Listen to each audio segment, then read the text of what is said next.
அஸ்ஸலாமு அலைக்கும் ஃப்ரெண்ட்ஸ். இன்றைக்கி நம்ம சேனலில் சூப்பரான ஒரு இஃப்தார் வாக்கோடு வந்திருக்கேன். எப்படி பண்ணலான்னு பார்க்கலாமா வாங்க. நான் இஃப்தாருக்கு இன்றைக்கி வந்து சப்போட்டா ஷேக் பண்ணலான்னு அப்புறம் கோதுமை பணியாரம் மேக் பண்ணலான்னு பார்த்தோம். ஸோ அது ரெண்டுமே சைட் பை சைட் பண்ண ஆரம்பிச்சாச்சு. சப்போட்டா தேவையானதை தோல் சீவிட்டு பழத்தை கட் பண்ணி போட்டு அதில் ஜீனி ஒரு 3 டேபிள் ஸ்பூன் போட்டுட்டு கொஞ்சம் பால் ஊற்றி நல்லா அரைச்சிக்கோங்க.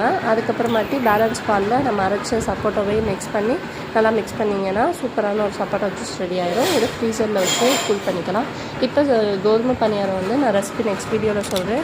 ரொம்ப டேஸ்ட் அண்ட் சாஃப்டியாக வந்துருந்துச்சு.